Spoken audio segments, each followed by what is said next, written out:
So now, how do we engage in the actual meditation on this rebirth of these lower realms? We have to conjure up by means of our imagination, our belief, the intense suffering of the cold and hot hell realms, and then we have to contemplate the causes that would bring about rebirth in these hell realms, actually identify what kind of actions would bring about this kind of suffering.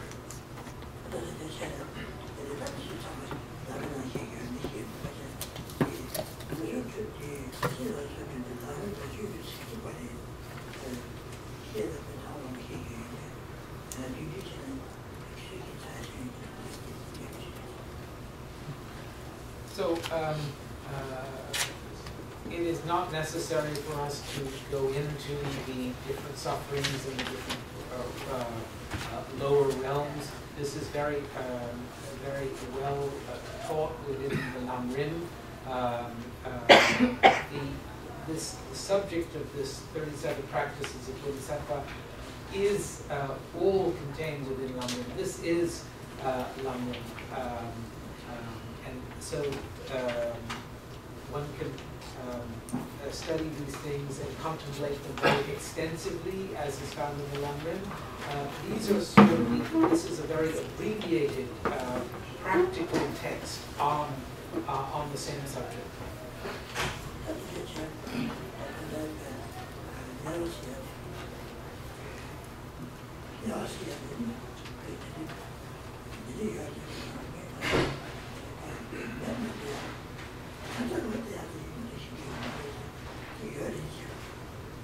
So we can't establish the existence of these by looking at a map or something like that. However, we can eventually establish their existence.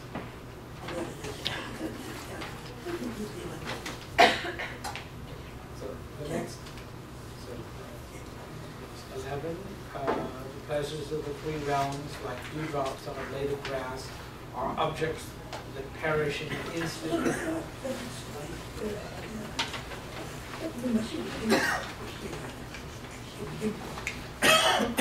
So this next verse, verse 11, which is it says 9, is talking to a being, a practitioner of medium scope.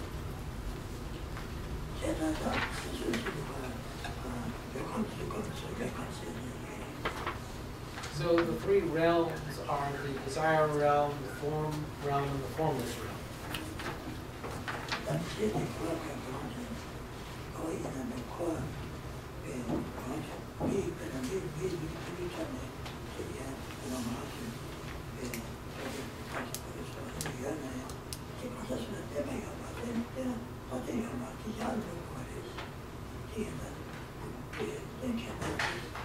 So all these realms, these three realms of existence, are all contained within cyclic existence. And within cyclic existence, nothing is definite and permanent. For example, we who are humans, who have this very fortunate opportunity as human beings, our situation as humans is not permanent. It is impermanent. It is not forever. It is.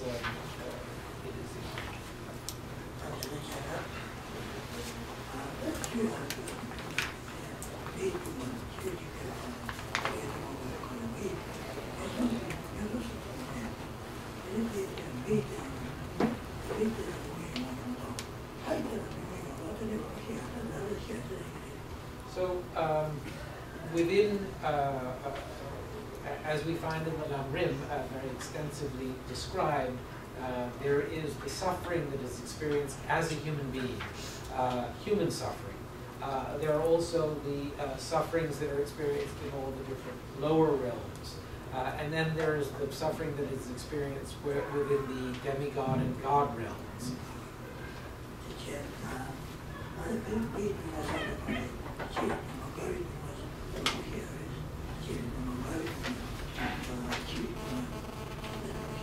So within the human realm, we have the suffering of birth, we have the suffering of getting older, of dying, of getting sick. These are all types of suffering experienced within the human realm.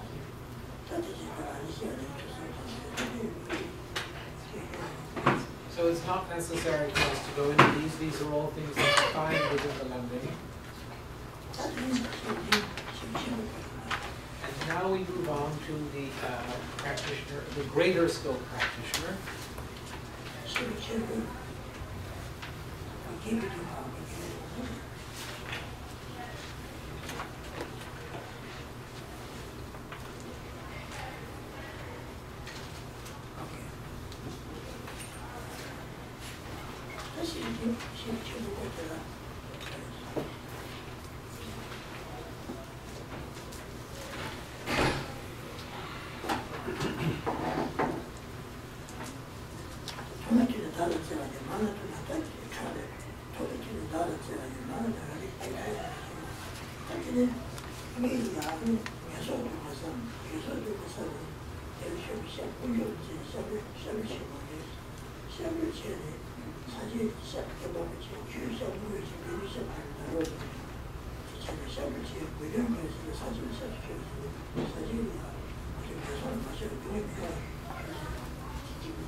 So in the next verse, from the beginning of the times by Bodhisattva book, here we take refuge. We take refuge in the Buddha, the Dharma, the Sangha. Now, in order to relieve our suffering, it will not suffice to simply take refuge. We have to actually apply the methods by which we are able to get out of our state of suffering. And what are those methods? They are in the teachings of the Buddha. They are in the Dharma, the doctrine. So we take refuge in the doctrine.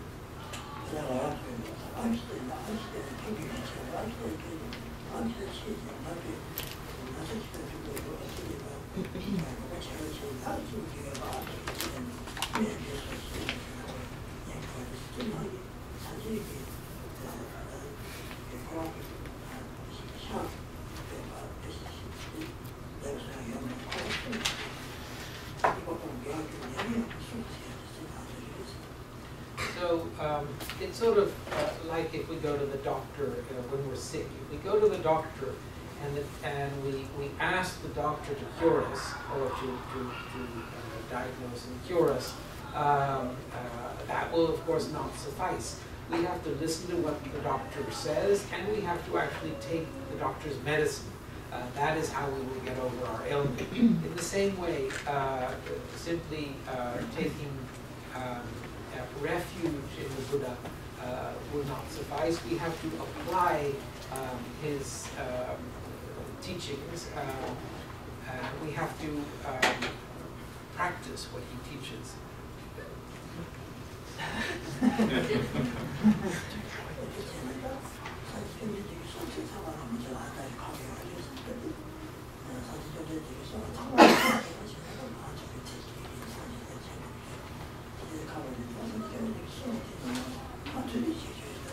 So I forgot one thing. The Buddha is not able to just touch us and remove our suffering. It is by applying what he's teaching that we are able to extricate ourselves from suffering. And now it's impossible for us to apply all that the Buddha teaches. We have to try to apply as much as we can, to practice as much as we can.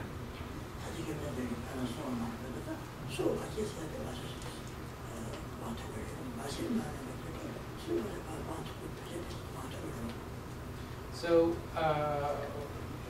it's difficult to apply everything, but the teachings such as not killing or not taking what doesn't belong to us, those kinds of things, we are able to apply.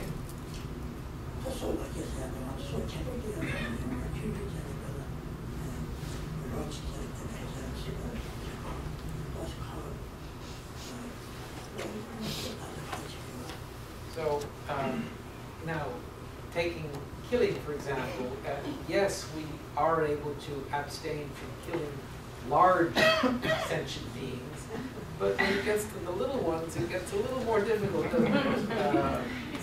For example, cockroaches.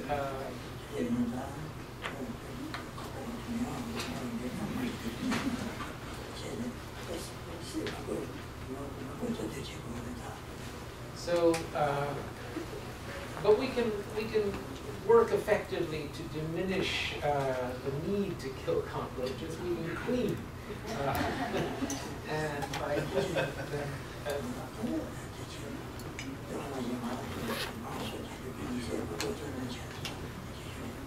So, and the same with mosquitoes.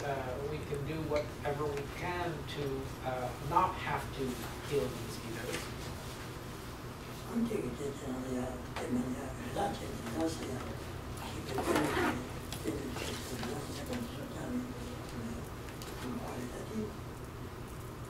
And then there are things like deer and that live up on the mountains, which some people go and hunt for sport. So refraining from that would be important.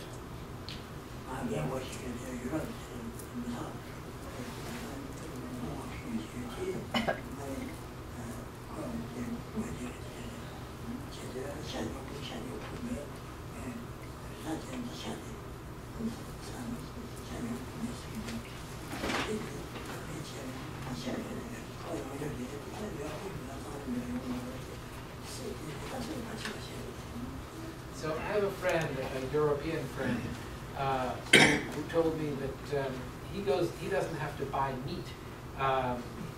He goes out and he shoots a deer, for example, and he lives, he feeds himself from that.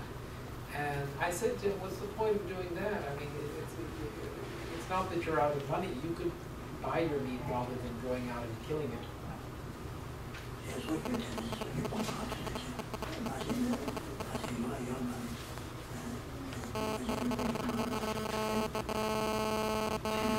So so we are able to refrain from killing, or we should apply whatever effort we can to refrain from killing.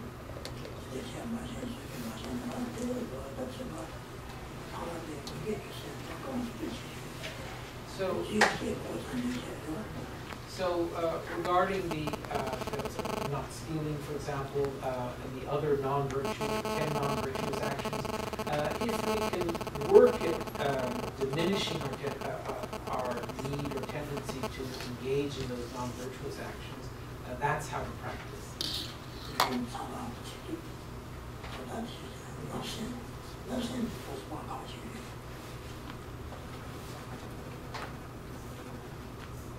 So refraining from pointless talk,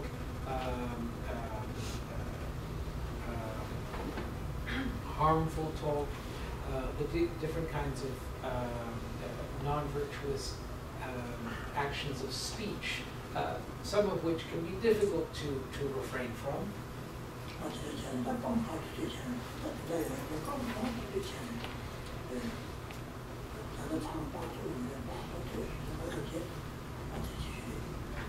So some of the non-virtues of body, speech, and mind at this point in our practice can be difficult to abstain from.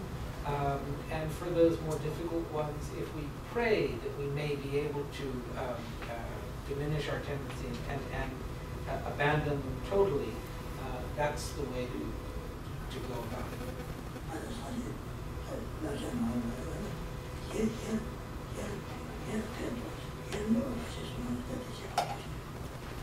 find in Shantideva's Bodhicharya, we should, if we aren't able to help others, if we can refrain from harming them, that's the way to practice.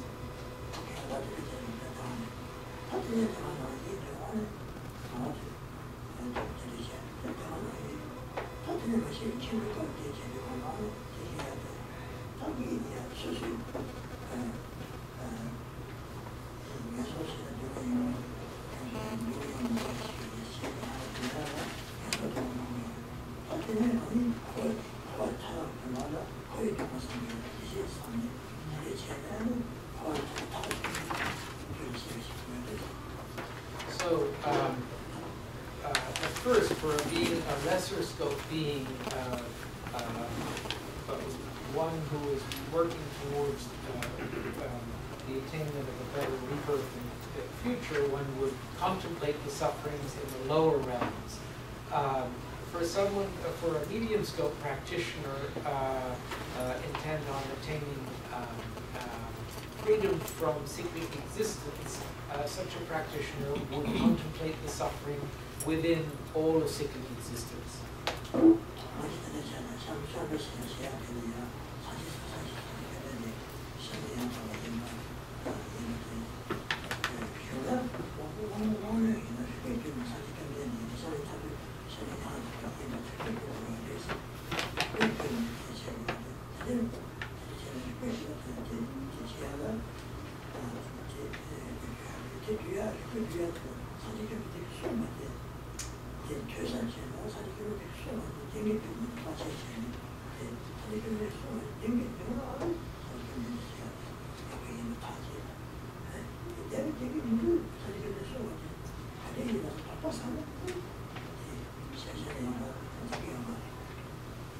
So one takes refuge in the Buddha. A practitioner with sharp faculties would initially scrutinize the Buddha before taking refuge. And what is the aspect of the Buddha that the sharp faculty practitioner would scrutinize? It's the Buddha's teaching, his words, his speech. And so the sharp faculty practitioner would see or analyze whether the teachings of the Buddha do in fact lead one to a state of freedom from suffering. If by means of logic or reasoning, the practitioner, the sharp faculty practitioner, were able to establish that the Buddha's speech does in fact lead to a state beyond suffering, that would become a very solid, powerful basis for that practitioner to take refuge in the Buddha. If, as a result of his or her analysis, that sharp faculty practitioner developed doubts about whether those teachings could lead one to a state of freedom from suffering, then that in itself would be a reason to not take refuge.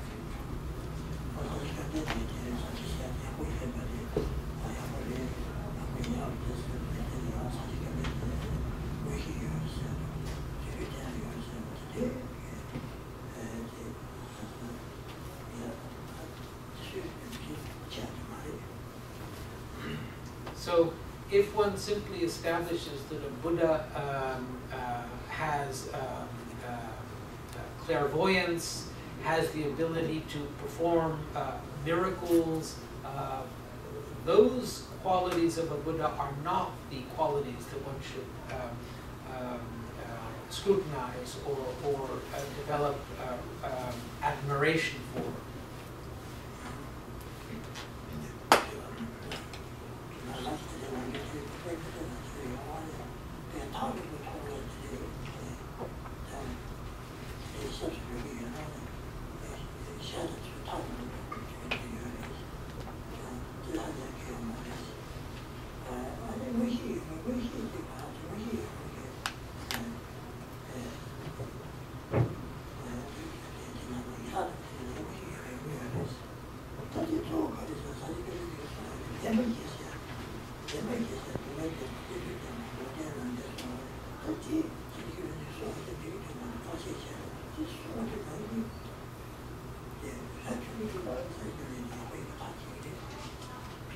So it is said in the text that if one is, if it is the ability to see far that one admires in someone, then we should admire the birds because they, from up in the sky, can see far. So that's not considered a quality worth admiring in the Buddha.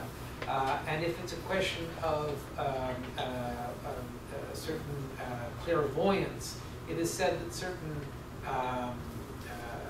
spirits have the ability to have certain qualities of clairvoyance which should not impress us much. The impressive qualities of the Buddha are what he taught. The Four Noble Truths, the truth of suffering, the truth of the cause of suffering, the truth of cessation, and the true paths leading to that cessation from suffering.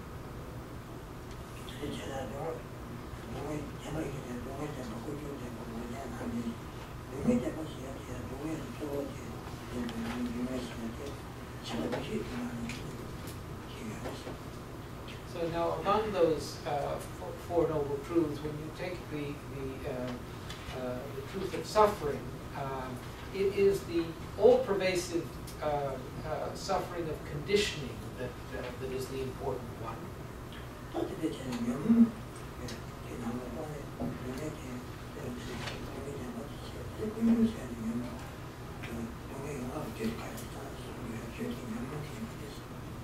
And then when we have the truth of true causes, the second of the Four Noble Truths, what is the cause of our suffering? The cause of our suffering, or our suffering, is caused by afflictions, our afflictive actions.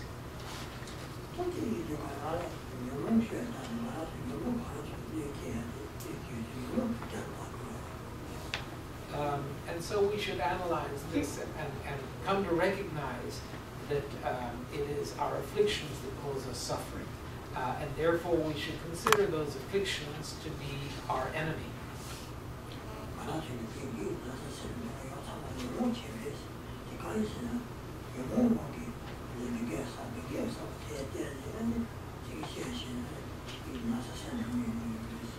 So our physical suffering, our mental suffering are all caused by afflictions. How is that?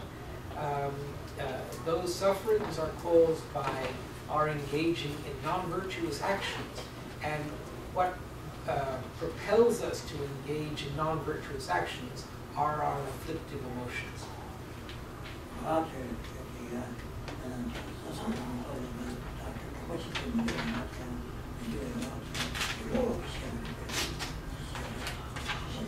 So within a family situation between a husband and a wife, all disharmony comes about due to afflictions, due to anger and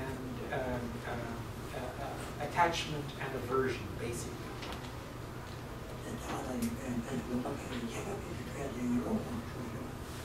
And similarly, the disharmony within a country is also a national disharmony. It's also caused by afflictive emotions or afflictions.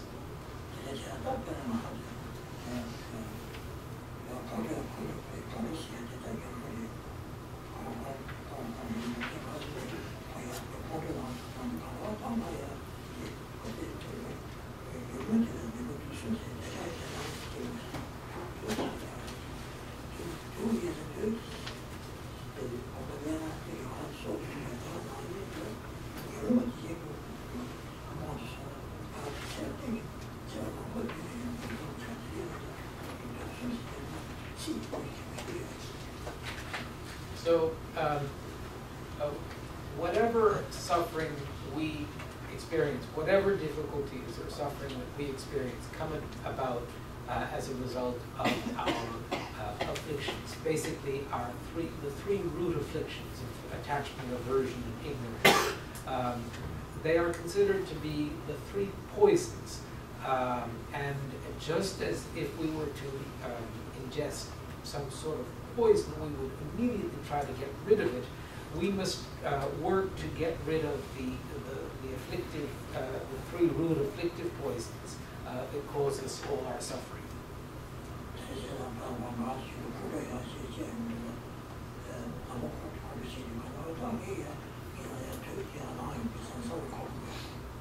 So when we feel, for example, anger arising within us, we should think, oh, here is the poison of anger that is arising within us. We should work to identify that emotion, that affliction, as being a poison.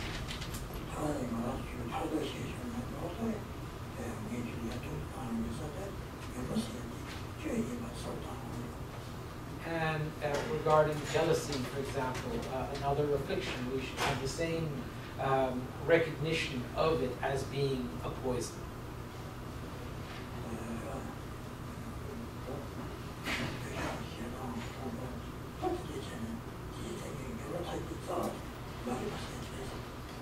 And the same for attachment,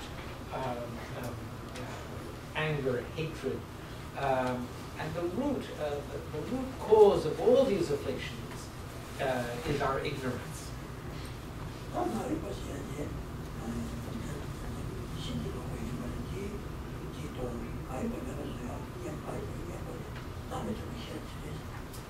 So this ignorance is faulty. It is, and the antidote to it, the opposite of it, is the wisdom realizing selflessness.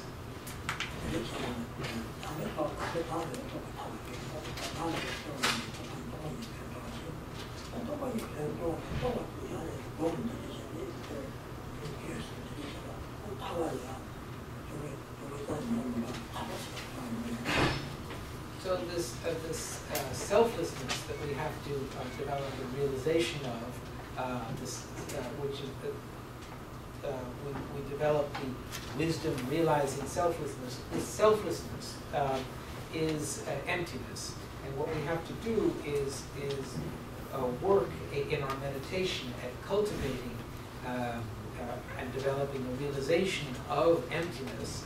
And by doing that, we will remove the basis for any of the afflictions. And it is in that way that we attain a state of liberation from such existence.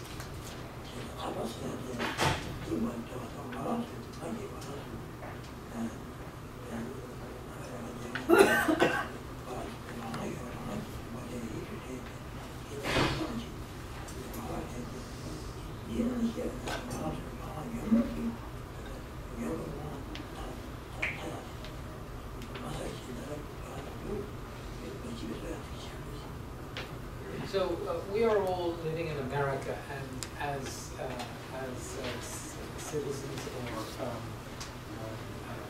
people living in America, we all experience freedom.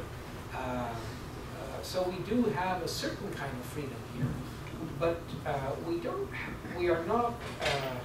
have freedom from our afflictive emotions. It is without that freedom from our afflictive emotions, we are not able to attain a state of liberation from existence.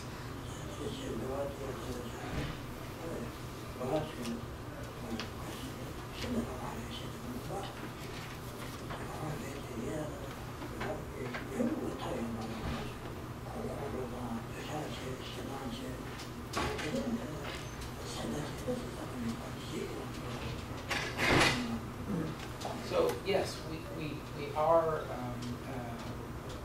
living in this society which is a free society, where we exercise freedoms. However, as long as we are under the influence of anger, of aversion, of attachment, of jealousies, and of afflictions such as those, we don't have true freedom.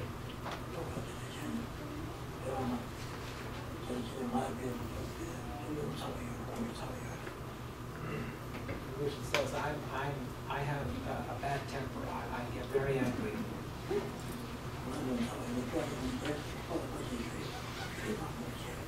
So I've often gotten very angry at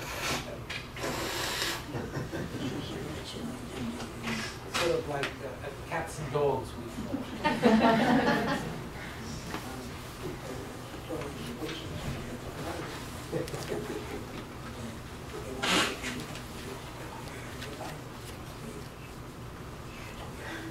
So now Tony has a far stronger body than I do. But in the past, I was able to eat it, right.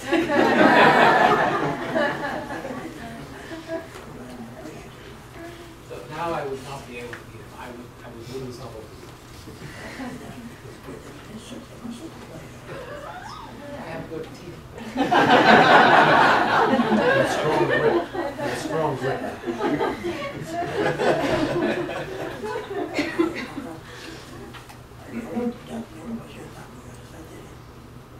So it really has to contemplate and recognize the ways in which our afflictions are our enemies.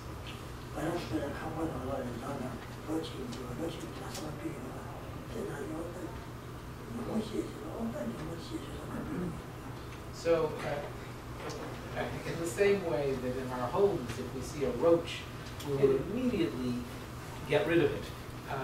We should be watching our afflictions, and as soon as an affliction arises, we should get rid of it.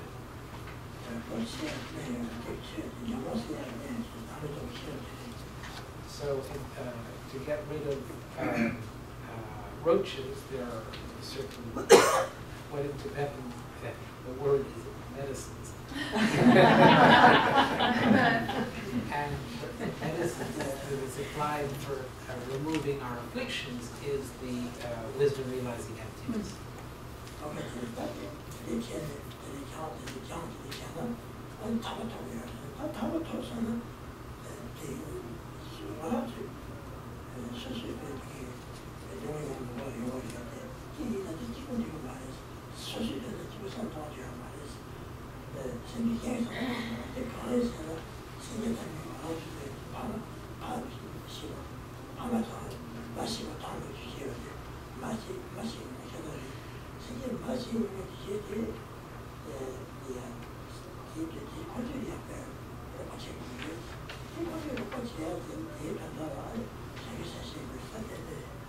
So, as a result of applying this antidote, this medicine of the wisdom realizing emptiness, we are able to remove our afflictions and attain a state of freedom from cyclic existence, from samsara.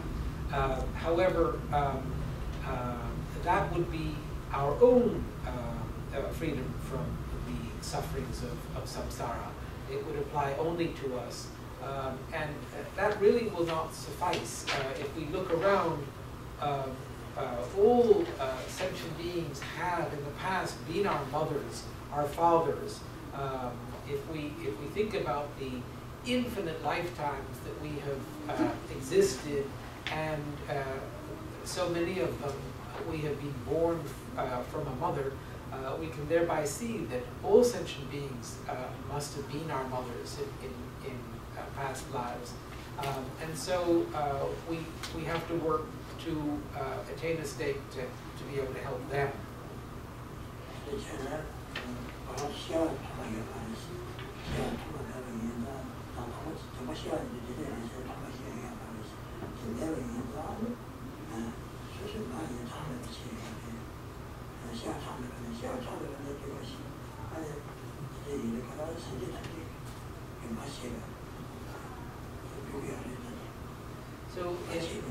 So if we analyze this, if we see that we have been reborn infinite times, there is no beginning to our reincarnations, our past lives, and we were born from mothers. And in that, if we follow that reasoning, we can see that we have had infinite mothers.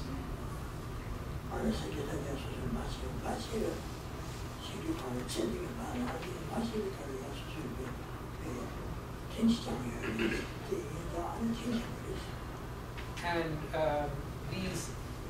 these mothers have shown us the same kind of kindness that our mother of this life taught us. And so we should contemplate the kindness these mother sentient beings have shown us.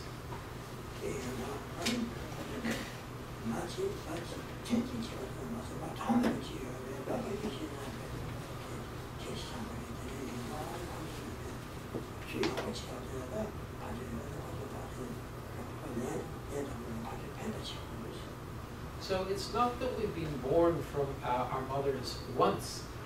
We've been born from mothers infinite times, and so each person has been our mothers many times, and shown us this enormous kindness in the past many times. So we should. This is how we should contemplate.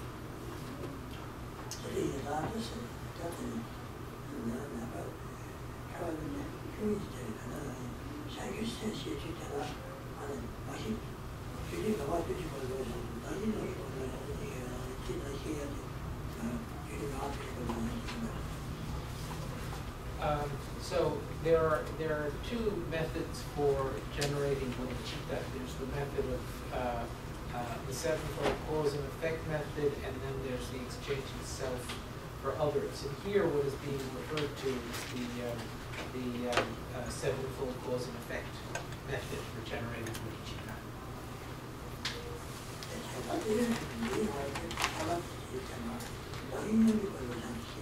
And then comes, then there's reference to the exchanging self for others method for generating bodhicitta.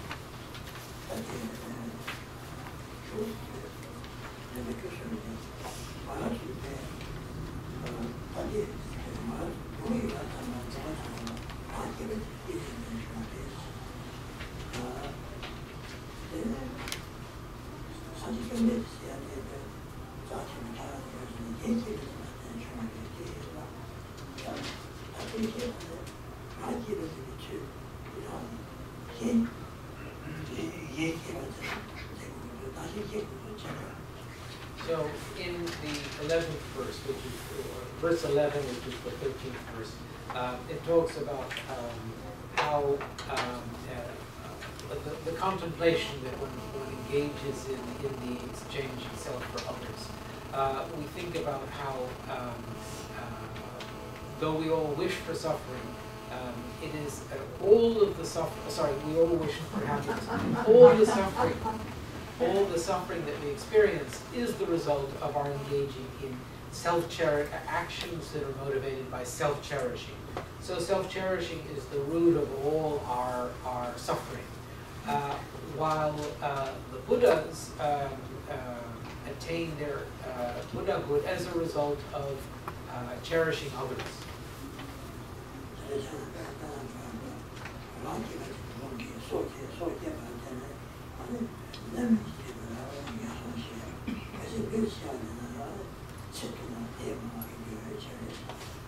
So, for example, as a result of, as a human being, if we engage in killing, as a result of that killing, we are reborn in a hell realm where we suffer tremendously. When in the future we are able to take rebirth as a human being again, as a result of that same killing, we will have a very short lifespan.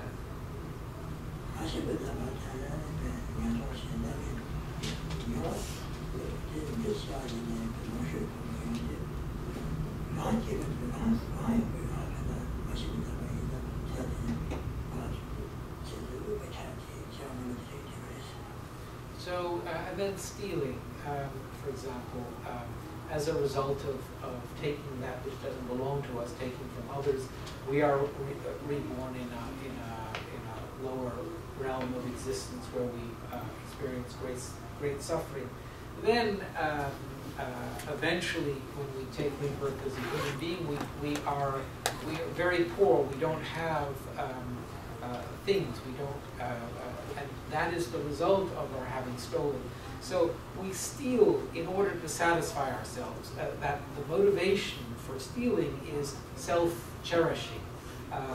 But it is that self-cherishing that actually causes us eventually to be without things.